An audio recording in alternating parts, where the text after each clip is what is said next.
우리 노승용 교수님께서 국민 통합은 세 가지로 구성된다 이렇게 말씀 주셨고 그것을 표로 정리를 해봤습니다. 사회적 신뢰를 통한 가치관의 공유, 또 불평등이나 계층 이동성 등 소속감, 갈등이 발생했을 때 그것을 해결하는 역량, 이렇게 세 가지를 주셨는데요. 제가 이 세 가지마다 우리나라가 어떤가 생각을 해보니까 전부 다 어두운 것 같습니다. 한국이 국민 통합에 상당히 문제를 겪고 있겠구나 하는 것을 이 세 가지 분류에 대한 평가를 통해서 좀 느꼈고요. 그래서 제 토론은 이 각각에 대해서 간단히 한 말씀씩 드리는 것으로 하겠습니다. 먼저 사회적 신뢰입니다. 사회적 신뢰는 신뢰를 깨는 사람이 깨지 못하도록 억지하고 처벌하는 방법이 있고요. 또 나 혼자만 당하는 게 아니다라는 의미의 공정성, 모든 사람에게 평등하다는 의미죠. 또 지식과 정보를 통해서 남이 어떤 사람인지 이것을 분명하게 알게 되면 신뢰가 제고가 됩니다. 그리고 일체감이 있으면 신뢰가 제고되죠. 이 네 가지 분류를 해놓고 그것을 개인 간, 또 공공 부문에 대한 신뢰, 민간 조직에 대한 신뢰 이렇게 나눠보면 제가 표로 정리한 것들이 중요한 과제들이 됩니다. 법질서 확립, 엄격한 처벌, 법과 세금 앞에 평등, 투명성, 이력 관리. 이력 관리라는 것은 예컨대 문제를 일으킨 기업이 있다면 그 기업은 완전히 퇴출시키는 것이죠. 이름 바꿔서 다시 영업하지 못하도록 한다는 그런 취지입니다. 지역 공동체 역할 이런 것들을 앞으로 우리가 좀 강조해서 해야 되지 않을까 이제 그런 생각을 해봤습니다. 두 번째로 이제 불평등에 대한 얘기 주셨는데요. 이에 대해서는 안상훈 교수님께서 잘 설명을 해주셨습니다. 현금 복지가 복지병에 빠지기 쉽다. 저도 공감하고요. 그것은 뭐 제가 53페이지 하단에 설명해 놓은 바와 같습니다. 54페이지 보시면 그래서 앞으로 사회 서비스 중심으로 가야 한다는 말씀에 저도 적극 공감하고요. 이것을 이제 보편적으로 제공하는 것이 모든 국민에게 공통적으로 무료로 제공하는 것이 우리의 지향점이 되겠지만 우리의 조세 부담률이 아직 뭐 한 18% 정도 되는 그런 상황에서는 선택적으로 당분간은 가야 되지 않을까. 그렇다면 그 공급하는 방법도 두 가지가 있습니다. 우리나라는 주로 사회 서비스를 공급하기 위해서 공공기관을 만듭니다. 장애인 고용을 위해서 장애인 고용공단을 만들고요. 노인 복지를 위해서 노인인력개발원을 만듭니다. 그러나 이렇게 공공기관을 만들게 되면 이 공공기관 자체가 이제 독점권을 가지게 되고 하나의 기득권화 되게 됩니다. 서비스의 퀄리티도 낮아지고 비용도 더 높게 소모가 됩니다. 그래서 우리나라에 지금 도입되어 있는 제도가 국가 바우처의 일종인데요. 국민 행복카드라는 것이 있습니다. 여기 계신 분들 혹시 국민 행복카드 써보셨습니까? 이것은 은행에서 다 발급하는 크레딧 카드 같은 겁니다. 인터넷에서 신청을 하면 공공기관에서 여러분이 이 서비스를 받을 자격이 있는지를 판정을 해서 자격이 있다면 체크카드처럼 돈을 넣어줍니다. 그런데 그 돈 넣어준 그 돈을 아무 데서나 쓸 수 있는 것은 아니고요. 정부가 지정한 곳에 가서만 쓸 수가 있습니다. 그래서 가서 미리 얘기할 필요도 없습니다. 서비스를 받고 예를 들면은 그 밑에 그림에 제가 따왔습니다만 뭐 아이 돌봄 서비스를 받았다. 그러면 크레딧 카드를 내는 대신에 국민 행복 카드를 쓰겠다 얘기하고 그 카드를 내면 크레딧 카드, 체크 카드 쓰는 것처럼 똑같이 결제가 됩니다. 따라서 소위 부끄러울 필요, 이거 스티그마라고 하는데요. 부끄러울 필요도 없습니다. 이런 국민 바우처를 통해서 사회 서비스를 공급하면 좋을 것 같다 하는 그런 생각을 해보고요. 이 국민 행복 카드는 이미 많은 서비스들이 들어와 있고 심지어 보건복지부 사업만 들어와 있는 것이 아닙니다. 에너지 바우처처럼 산업부 사업도 들어와 있고 여성부 사업도 들어와 있습니다. 앞으로 전 부처의 사회 서비스를 이 국민 행복 카드로 통합해가는 노력이 필요하다 이렇게 생각이 듭니다. 따라서 현금을 주는 것에 비해서 오남용의 소지가 없다는 그런 큰 장점이 있죠. 그리고 오늘의 중요한 논의 중에 하나가 대통합위원회의 발전 방향인 것 같습니다. 54페이지 하단에 적어놨는데요.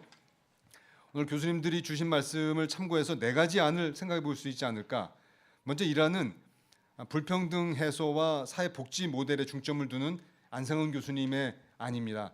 노사정위원회와 대통합위를 통합하는 거 생각하지 못했는데 말씀 듣고 보니까 이것도 아주 좋은 생각인 것 같습니다. 제 2안은 우리 노승 교수님의 그 분류의 세 번째 갈등 관리 역량을 강조한 것이죠. 프랑스의 공공갈등위원회와 유사하게 공공갈등 관련된 의견을 수렴하고 논의하는 기구로 개편하는 것입니다. 소관 부처는 당사자이기 때문에 중립성을 늘 의심받죠. 따라서 제3자가 문제 해결에 책임을 맡는 것이 문제 해결에 큰 도움이 되는 경우가 많습니다. 그런 역할을 대통합위원회가 수행해 볼 수 있다는 것이죠. 그것이 2안입니다. 제3안은 사회적 신뢰에 초점을 맞춰서 사회적 신뢰를 제고하는 다양한 방안을 재원하는 데 대통합위원회의 영역을 좀 넓혀보는 것입니다. 지금은 물론 간접적으로 사회적 신뢰에 기여하고 있지만 좀 더 명시적으로 사회적 신뢰에 초점을 맞춰서 굉장히 다양한 방안들이 강구될 수 있는데 그 어떤 내용인지는 아까 53페이지에 제가 표로 설명을 드린 바와 같습니다. 그런 문제들에 초점을 맞추는 대통합위원회도 구상해 볼 수 있겠고요. 끝으로 우리의 불평등과 함께 지금 우리 국민의 통합을 저해하는 가장 큰 요인은 계층 이동의 제한이라고 생각이 됩니다. 따라서 이런 계층 이동 촉진을 하는 역할을 대통합위원회가 수행할 수도 있겠다. 만약에 대통합위원회가 하지 않는다면 55페이지에 적어놨습니다만 저는 계층 이동 촉진 위원회라는 것도 만들어서 한번 여기에 정부가 초점을 맞춘 정책 드라이브를 걸어보면 어떤가. 왜냐하면 여기에는 고용, 복지, 교육, 조세 온갖 정책 수단이 동원돼야 됩니다. 한 부처가 할 수 있는 일이 아닙니다. 바로 이런 일을 하느라고 대통령 직속의 위원회들을 만드는 거죠. 뭐 국민 사다리 위원회 이렇게 붙여볼 수도 있겠고요. 노무현 정부에서 빈부격차 차별시정위원회가 있었지만 당시에 포괄 범위가 굉장히 제한적이었습니다. 자, 앞으로 대통합위원회가 이런 다양한 방안들을 모색하면서 건설적인 역할을 찾아주시면 감사하겠습니다. 이상입니다. 네, 고맙습니다. 네, 국민사다리위원회 이거 괜찮네요. 이름. 예. 뭐 어떤 사다리일지는 잘 모르겠습니다만 하여튼 참 이름이 좋다는 생각입니다. 그 다음에 보면 토론 2일에서 윤성희 교수 이렇게 되어 있는데요. 오늘 윤성희 교수는 아까 소개도 못 받았고 자기 차례에도 말도 못하고 좀 그렇네요. 제가 나중에 제대로 소개를 해드리도록 하겠습니다. 그 우리 진짜 진경호 부국장이 참 바쁜 모양입니다. 그렇죠. 신문이라는 게 시간을 놓쳐버리면 아무 뭐 의미도 없으니까요. 그래서 우리 진경호 부국장께서 먼저 토론을 한 다음에 우리 윤 교수께 부탁하도록 그렇게 하겠습니다. 예, 부탁할까요? 네, 고맙습니다. 시험도 못 가고 보니까 진짜 바쁜 모양입니다. 저희가 늦게 참석을 해서 죄송하고요. 우리 순서를 양보해 주신 윤성희 교수님께 감사 말씀드립니다. 저는 오늘 지금 이 주제 보면은 이 다양한 세 분의 이제 발제 내용도 있고 토론 내용도 제가 이제 일람을 했습니다. 근데 이제 여러 가지 다양한 이제 얘기가 있는데 여러 가지 국민 통합과 관련된 여러 가지 정책 과제들 많이 있겠습니다만 저는 좀 관점을 달리해서 현직 언론인 입장에서 언론 환경, 여론 환경에 대한 문제를 좀 한번 짚어보고자 했습니다. 그래서 주신 세 분의 발제자들께서 주신 의견에 대한 코멘터리보다는 따로 국민 통합의 하나의 중요한 과제 한 요소로서 우리 언론 환경, 여론 환경을 어떻게 개선해 나갈 것인가 하는 문제도 우리가 차기 정부에서는 반드시 기필코 한번 깊이 있게 고민을 해야 되는 문제가 아닌가 하는 차원에서 말씀을 좀 몇 가지 드리겠습니다. 국민 통합의 정의라든지 하는 부분에 있어서는 앞에 이제 발제하신 교수님들께서도 이제 의견을 주셨습니다. 그런 점은 좀 생략을 하도록 하고요.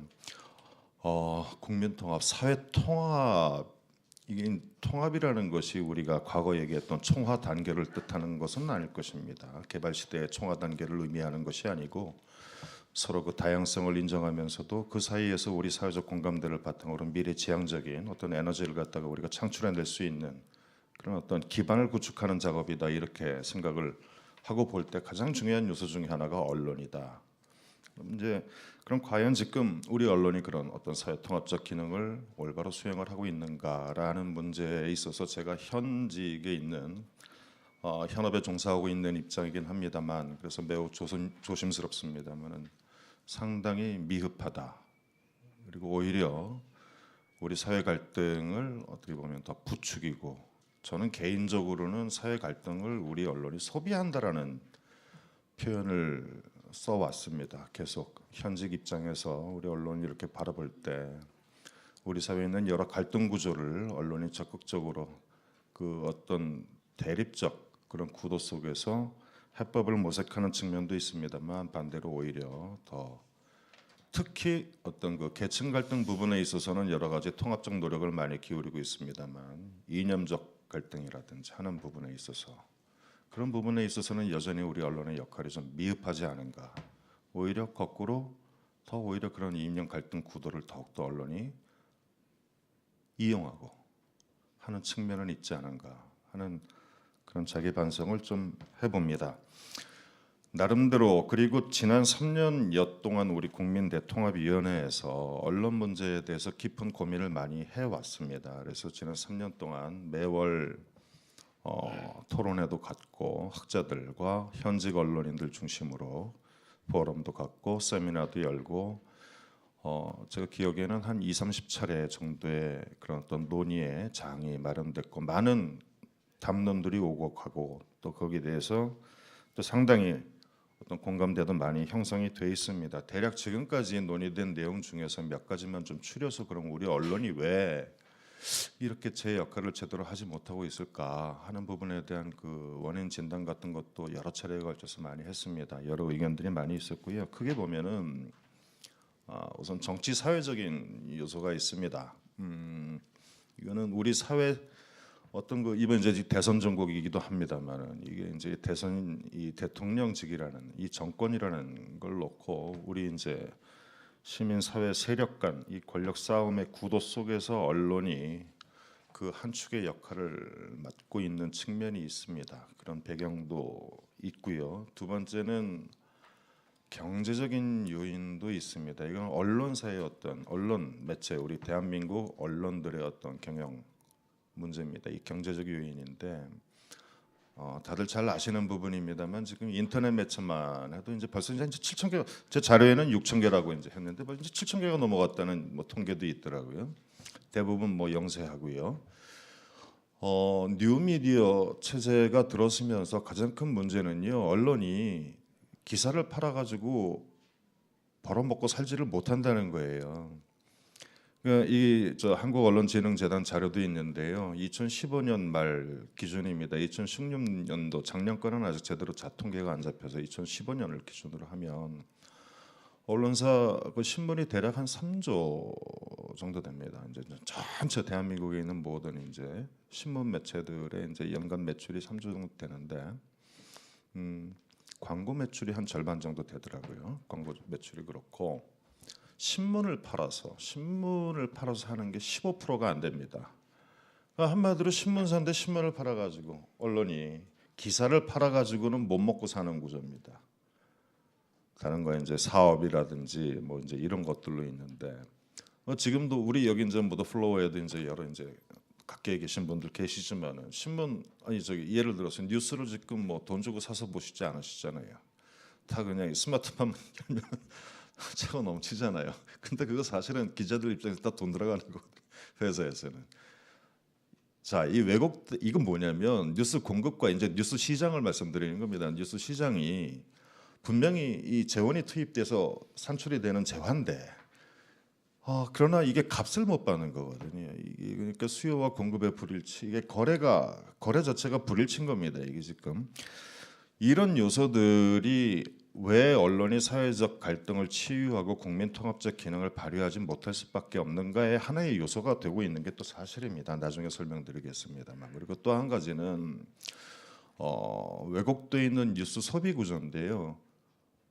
이른바 뉴스 콘텐츠 생산업자들은 지금 모두 신문, 방송 이렇게 기자를 갖추고 있는 이런 매체들입니다. 그런데 정작 독자들은 오디언스들은 뉴스를 어떻게 소비하냐면은 포털을 통해서 대부분 소비를 합니다. SNS나 포털을 통해서 소비를 하지 직접 물론 뭐 방송도 보시고 물론 합니다만은 그러나 대부분은 이제 네이버라든지 다음 같은 이제 그런 이제 포털을 이용하게 됩니다. 그리고 다들 아시는 대로 포털의 작년 매출은 지상파 방송사 3사를 모두 합친 매출보다도 더 많은 그런 구조를 지금 가지고 있습니다. 4조가 넘어가는 거죠. 지난해 이제 매출 구조가. 자. 이 뉴스가 제값을 못 받고 네이버나 다음을 통해서 그런 포털을 통해서 공짜로 이제 뉴스를 갖다가 읽는 이 구조가 지금 그러면은 이게 어떻게 언론의 기능과 연결이 되느냐 하는 부분에 있어서 또 한 가지는 언론이 그렇게 되면 좋은 컨텐츠를 생산을 해낼 수가 없습니다. 지금 이제 각 언론사들이 지금 언론 매체들 그러다 보니까 선정적인 보도나 아니면은 정파적인 보도나 이런 쪽에 좀 치중을 하게 되는 경향이 강합니다. 그러니까 보다 좋은 양질의 컨텐츠로 국민 통합적 그리고 사회 갈등을 해소하는 쪽에 그런 어떤 좋은 컨텐츠를 그쪽에 컨텐츠를 제시를 하고 담론을 형성해서 여론을 미래지향적인 방향으로 끌고 가기가 대단히 어려운 언론 환경에 지금 놓여 있다라는 좀 말씀을 좀 드리는 겁니다. 왜 이렇게 됐느냐 이 부분을 이제 좀 말씀을 드리면 다른 거 없습니다. 우리 사회가 언론에 관심을 갖고 있지 않았기 때문입니다. 이 부분은 그러니까는 우리 뭐 사실 정치적으로 대단히 언론을 언급한다는 것이 정치권도 그렇고 정부도 그렇고 다들 어렵습니다. 조심스럽습니다. 언론에 대해서 언급한다라는 거는 그러니까 언론 개혁이라는 표현을 잘못 쓰게 되면 우리가 이제 그런 불행한 역사 때문에 그렇습니다. 언론 탄압. 바로 이제 이런 쪽으로 이제 연상이 되고 하기 때문에 이런 부분에 대해서는 정작 그 같이 고민을 해야 될 주체들이 방기하고 외면하고 회피하고 해왔던 상황들의 결과물이라고 생각을 합니다. 그러니까 시민사회 단체도 그랬고 학계도 그랬고 이 부분에 대해서는 언론이 문제야 이런 말씀들은 참 많이 주시지만 그래서 그러니 어떻게 하자 이 부분에 대해서는 아무도 지금까지 말씀을 주시지가 않는 겁니다. 깊은 고민도 없었습니다. 국민대통합위원회에서 지난 3년여 동안 이 부분에 대해서 많은 논의가 있었고 대안에 대해서도 고민을 많이 해왔습니다. 그런 부분들이 많이 지금 축적이 돼 있는 상태였습니다만 이게 정책적인 어떤 그런 정책적인 단계로까지 나아가서 우리 사회의 담론을 형성해 나가는 그런 쪽까지는 아직 이어지지 못한 이런 지금 상황입니다. 차기 정부에서는 이 사회 통합과 그다음에 사회 신뢰 이 부분에 대한 고민의 한 일환으로 반드시 이 지금의 우리 언론 환경을 어떻게 미래지향적이고 사회 통합적인 역할을 강화할 수 있는 쪽으로 언론 환경도 개선하려는 그런 노력들도 함께 좀 이루어졌으면 좋겠다 하는 말씀이고요. 관련해서 통합위에서 그동안 통합위 관련 세미나나 포럼, 토론회 같은 데서 논의되기도 했고 제 개인적으로도 갖고 있는 몇 가지 대안에 대해서도 좀 말씀을 드리겠습니다. 우선 제일 중요한 거는 언론이 좋은 뉴스 컨텐츠를 생산해낼 수 있어야 됩니다. 소모적이고 갈등지향적인 그런 뉴스 보도 태도를 지향하고 건설적이고 합리적이고 생산적인 그런 담론 그런 걸 계속 지속적으로 우리 사회에 제기할 수 있는 구조를 사회를 그런 사회 구조를 갖추는 게 대단히 좀 중요하겠다. 그런 차원에서 저는 개인적으로는 우리는 지금 뭐 한국컨텐츠진흥원이라고 그래서 문화예술 파트에 대한 어떤 지원을 갖다가 맡고 있는 부분이 있습니다만 미디어 컨텐츠, 뉴스 컨텐츠에 대한 어떤 지원은 없습니다. 그러나 양질의 컨텐츠 생산을 위한 미디어 컨텐츠 진흥원 가칭입니다. 가칭. 그런 기구의 설립도 적극적으로 한번 검토해 볼 필요가 있겠다. 설립의 주체나 운영에 대해서는 추후에 다시 논의할 수 있을 거라고 생각을 합니다. 그다음에 지금 요새 많이 얘기가 되고 있습니다만 이번 지금 대선에서도 지난 18대 대선에 비해서 허위사실 공표의 단속이 선관위가 된 게 벌써 엊그저께 뉴스가 나왔습니다만 5배입니다. 그럴 정도로 지금 가짜 뉴스의 홍수 속에서 우리가 이제 살고 있다고 얘기를 하는데 이 가짜 뉴스, 왜곡 편파 보도 이런 부분을 가려낼 수 있는 언론사 자체적인 노력도 중요하겠습니다만 범사회적인 어떤 그런 잘못돼 있고 의도적이든 아니든 잘못돼 있는 팩트를 바로잡을 수 있는 그런 어떤 기구를 가짜 뉴스나 허위 보도 이런 부분을 갖다 가려낼 수 있는 공정보도 감시 기구가 민관 합동으로 좀 구성되는 건 어떨까? 그래서 언론 환경을 좀 깨끗하게 정화할 수 있는 이런 게 필요하겠다. 아까도 말씀드렸습니다만 세 번째는 뉴스가 값을 받아야 됩니다. 가격을 받아야 됩니다. 이 부분에 대해서도 한번 정부에서 정부 차원의 차기 정부는 한번 좀 고민을 해서 뉴스 유통 시장을 좀 개선을 해야 되겠다. 대형 포털이 장악하고 있는 지금 현재 대한민국의 언론 환경은 세계 어디서도 찾아볼 수가 없습니다. 이 구조를 개선하지 않은 채로 양질의 뉴스를 계속 언론에 요구한다는 것은 어떻게 보면 연목구호라고 생각을 합니다. 이 부분에 대한 차기 정부의 고민이 좀 있어야 할 거고요. 네 번째는 이런 여러 가지 논의를 계속 이어가기 위해서 사회적 담론, 상론, 이 사회적 공론의 장을 구성할 필요가 있겠다. 이게 지난 이 현 정부 체제에서는 이 국민 대통합위원회가 일정 부분 그 역할을 지금까지 쭉 해왔습니다. 그러나 이제 차기 정부가 들어서고 어떤 국민통합기구가 어떤 형태로 이제 구성이 될지 모르겠습니다만 반드시 그 기구 안에는 이런 부분을 같이 논의할 수 있는 담론의 장도 같이 담을 수 있었으면 좋겠다 하는 말씀으로 제 말씀 마치도록 하겠습니다. 감사합니다. 네, 고맙습니다. 혹여 여러분들 중에는 왜 우리 진 부국장한테 시간을 2배쯤 줬냐 뭐 이렇게 생각하실 분이 있을 것 같은데요. 실제 한 15분 정도 말씀하셨어요 했지만 제가 들으면서 그냥 가만히 있었던 큰 이유가 사실 진 국장이 얘기한 것처럼 언론에 대해서는 우리 별 생각하지 않고 쭉 사회적 뭐 통합이라든지 이런 것들에 접근해 왔던 것 같은 그런 느낌을 제가 개인적으로 많이 받았어요. 그래서 뭐 언론은 그냥 알아서 잘하겠지, 뭐 언론은 저쪽에 있는 것이지 이렇게 생각했던 것 같다는 생각이 들어서 진 부국장의 얘기가 여러분들 조금 생각에 도움이 될 것 같다는 생각을 가져봤습니다. 고맙습니다. 네, 제가 되게 치아한 겁니다. 자, 이제는 세 번째 윤성희 교수의 토론이 있겠는데요. 네, 윤성희 교수입니다. 박수 부탁드리겠습니다. 네, 네, 감사합니다. 저는 좀 이 큰 틀에서 차기 정부가 사회 통합을 위해서 어떤 방향으로 가야 될지 하는 것을 크게 한 2가지 정도 말씀을 드리겠습니다. 이제 첫 번째는 그 갈등의 주제에 관한 이야기고요. 이제 두 번째는 그 갈등을 둘러싼 그 사회적 합의 체제를 어떻게 만들 것인가 하는 그 2가지입니다. 우리가 이제 민주주의라는 것에 있어서 이 갈등, 사회 갈등은 필수적인 요소라고 이야기를 합니다. 그래서 갈등이 없는 사회는 전체주의 사회이다 하는 것이고 이제 그다음에 이제 2번째 붙는 조건이 이제 건강한 민주주의, 뭐 성숙한 민주주의가 되기 위해서는 그 갈등을 둘러싼 그 합의 체제가 얼마만큼 잘 작동되느냐, 그게 이제 2번째 조건인데 뭐 유감스럽게도 지금 우리 사회에서는 그 2가지가 다 제대로 충족이 되지 못하고 있다. 그래서 이제 뭐 민주주의 이제 갈등을 둘러싼 민주주의의 기본 조건이 이제 충족을 되지 못하고 있다는 건데, 첫 번째 이제 갈등은 필수적인 요소이다 하는 것인데 우리 사회 갈등은 굉장히 많죠.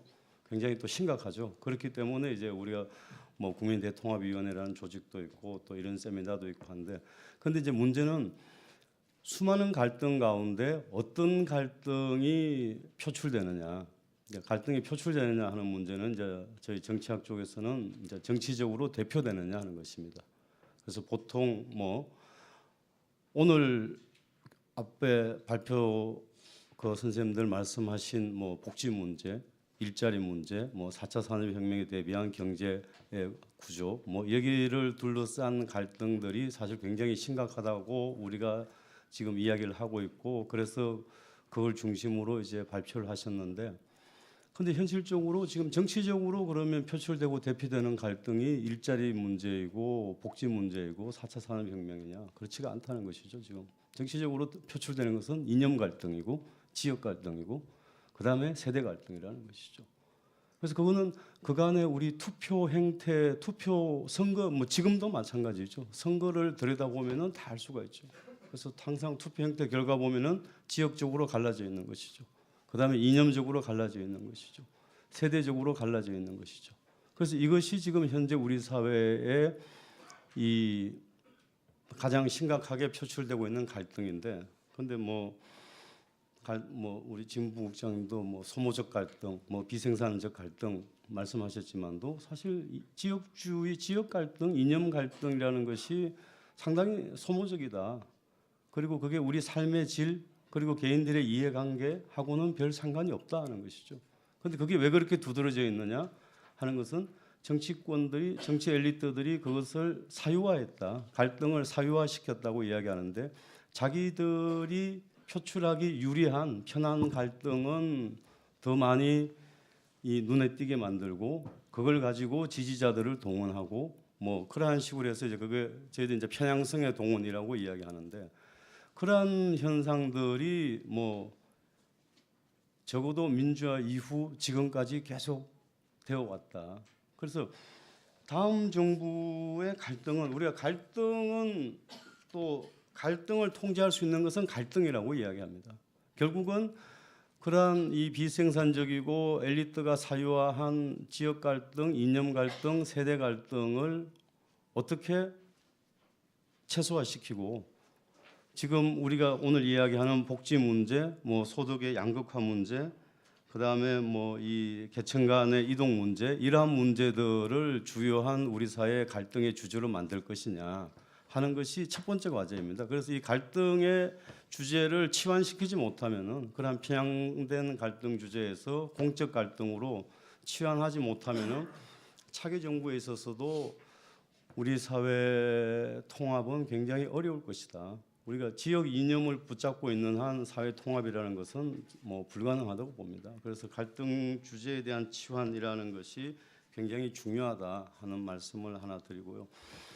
이제 두 번째는 그 민주주의 조건에서 말씀드린 이제 사회적 합의 체제를 어떻게 갖출 것이냐 하는 것입니다. 그래서 갈등이라는 것은 모든 사회에 있는 것이고, 그 갈등에 대한 합의를 어떻게 끌어낼 것이냐 하는 것이 뭐 결국은 사회 통합으로 가는 것이고, 이제 민주주의의 성숙으로 가는 것인데, 근데 본래 그 역할은 정당이 해야 되는 역할입니다. 정당이 본래 만들어진 이유도 좌파 정당, 우파 정당이라는 것이 이제 뭐 서구 사회에 있어서는 경제 균열, 경제를 둘러싼 갈등이 가장 본질적인 갈등이기 때문에 좌파 정당, 우파 정당이 만들어져서 그러한 사회적 이익을 대표하고 정당들 간의 합의를 통해서 정책을 만들어내고 뭐 국정이 운영되고 하는 그러한 양상인데, 그런데 이제 한국의 정당은 그러한 역할을 전혀 해오지 못했다는 것이죠. 거꾸로 좀 전에 말씀드린 것처럼 비소모적이고 굉장히 엘리트가 사유화된 그러한 갈등을 계속 조장시키고, 공적인 갈등은 계속 억눌러 온 그러한 역할을 한 것이 한국의 정당이다. 그래서 이 정당이 제대로 역할을 하는 것이 굉장히 중요한데, 그런데 이제 최근에 들어와서 우리 사회의 정보화가 굉장히 확산되고, 이 디지털 네트워크 뭐 온라인 언론 이야기도 했습니다만, 이 디지털 네트워크가 굉장히 확산되고 하면서 사실 정당이 이익을 대표하고 갈등을 조정하기가 더욱더 어려워졌다는 것입니다. 지금 정당보다도 더 강한 게 광장 정치입니다. 광장 정치. 지난 우리 뭐 대통령 탄핵 광장 정치에서도 뭐 충분히 우리가 경험을 했었고, 그 이전에 2008년 광우병 때도 경험을 했었고, 사실 그 이전에 87년 6월 항쟁, 뭐 1960년 4.19 혁명 이런 걸 보듯이 우리 사회가 기본적으로 이 운동 정치, 광장 정치가 굉장히 강한 전통을 가지고 있습니다. 그런데 이 광장 정치는 기본적으로 제도 정치를 신뢰하지 않는다는 것이죠. 그런데 광장 정치와 제도 정치 간의 충돌 현상은 점점점 더 심해지고 있다. 그래서 이제는 정당이 주도적으로 아니면 정부가 주도적으로 어떤 사회적 합의점을 찾아낼 수 없는 상황이 지금 우리 갈등을 둘러싼 사회 합의 시스템이다는 것이죠. 그래서 차기 정부는 이 밑으로부터 올라오는 이 광장 정치하고 기존의 대의 제도의 이 이 소통의 제도하고 이 양자를 어떻게 결합시킬 것인가 하는 부분에 대해서 굉장히 많이 고민을 하고 답을 찾아야 될 것입니다. 그래서 광장 정치를 제도 정치 속으로 흡수하지 못하는 한 우리 사회 갈등은 더 정폭될 수밖에 없을 것이다. 그래서 크게 두 가지 우리가 갈등의 주제에 대한 치환이 필요하다. 공적 갈등으로 넘어가야 된다는 거하고 그다음에 사회적 합의 체계를 광장 정치하고 제도 정치가 융합되는 그러한 시스템을 찾아야 된다. 그 두 가지가 아마 차기 정부가 사회 통합을 둘러싼 가장 큰 과제일 것이다. 그렇게 생각을 합니다. 네, 고맙습니다. 네, 고맙습니다. 네. 좀 전에 안 교수께서는 선별과 보편의 융합 이런 걸 말씀했고 또 좀 더 큰 네. 진짜 바쁜 모양입니다. 박수 한번 보내주십시오. 네. 어지간하면 안 갈 것 같은데. 네.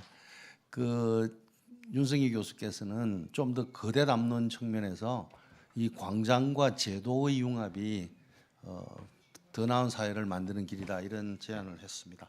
자 이제 순서에 따라서 마지막 토론하실 분입니다. 한국보건사회연구원에 계시죠. 정혜식 사회통합연구센터의 센터장입니다.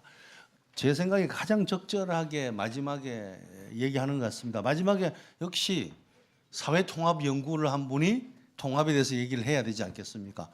자 여러분 박수로 환영해 주십시오. 네.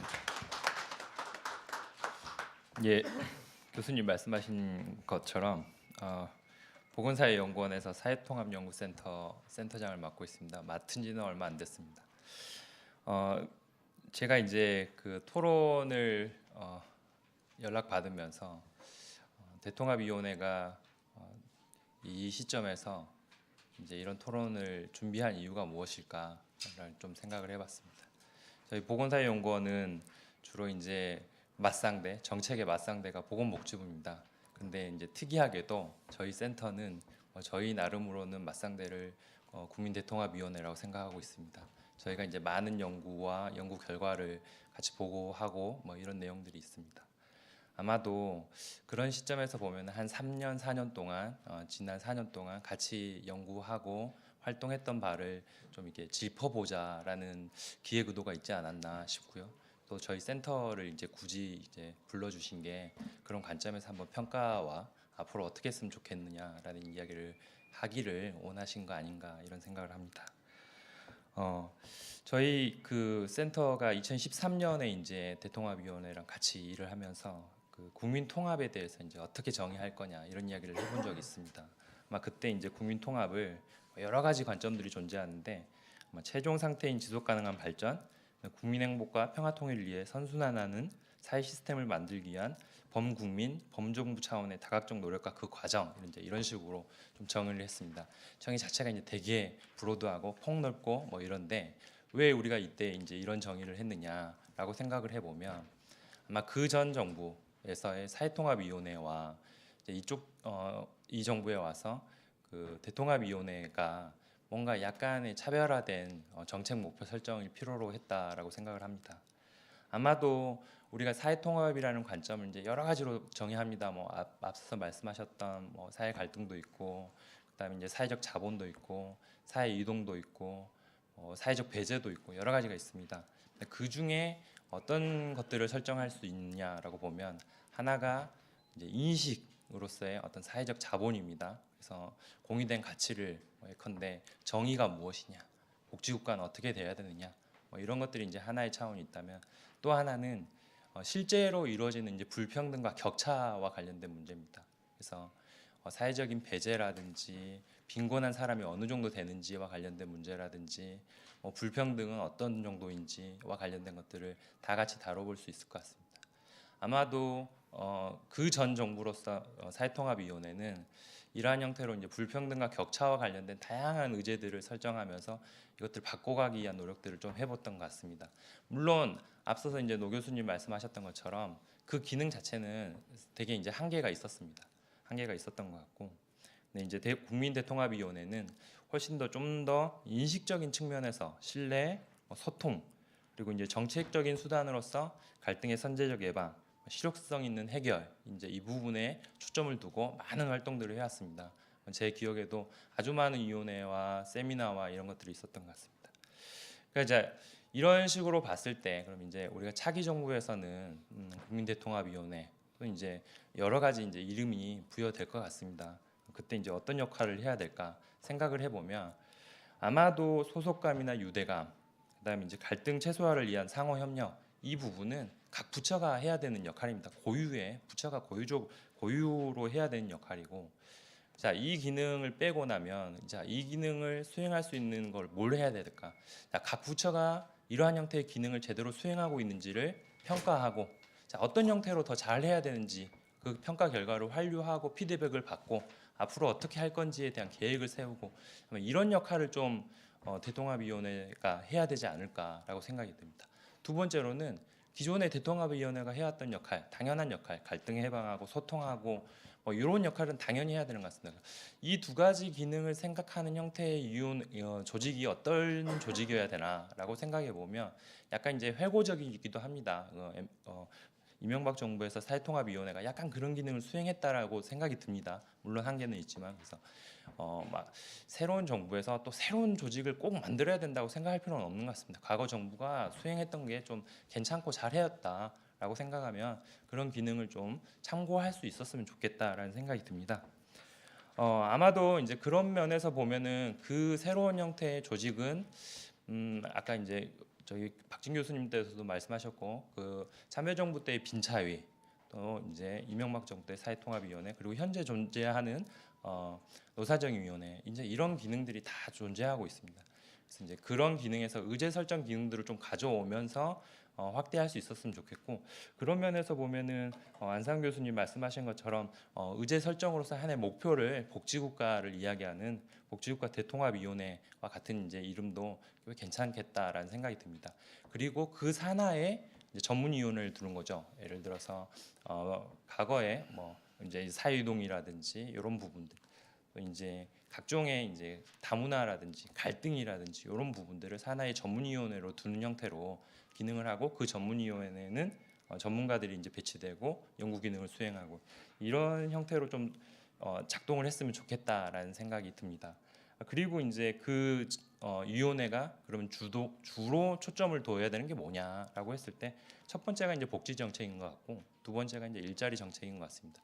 아마도 복지 정책은 그 복지국가 대통합위원회라고 이름을 붙였기 때문에 아무래도 그 기능을 수행할 것 같고, 일자리와 관련된 기능은 기존에 이제 노사정위원회가 좀 주로 수행했던 의제 설정 기능이었던 것 같습니다. 그래서 이 두 기능을 확대해 가면서 복지는 하나의 분배로서의 기능이고, 일자리는 실제로 이제 사람들이 어떻게 일할 수 있게 하고, 또 일자리의 질을 어떻게 관리하고 이런 기능들을 수행하면서 의제 설정을 하는 거죠.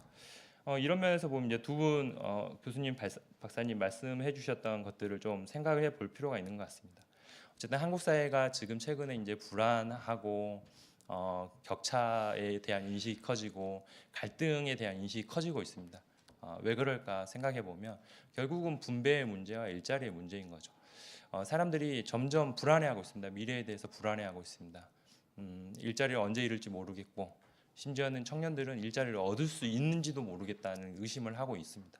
자, 이 문제를 해결할 수 있는 방법이 뭘까라고 생각해 보면 아마도 이제 안상훈 교수님 말씀하셨던 것처럼 사회 서비스 일자리, 한국 사회에서 더 이상 새로운 형태의 고용을 우리가 막 만들어낼 수 있느냐, 뭐 쉽지는 않을 것 같습니다. 그러면 어떻게 해야 될까? 사람들이 서로 돌보고 돌보는 과정에 있어 일자리를 만들어가는 거죠. 기존에 집에서 가정주부들이 주로 해왔던 역할들이라는 거죠.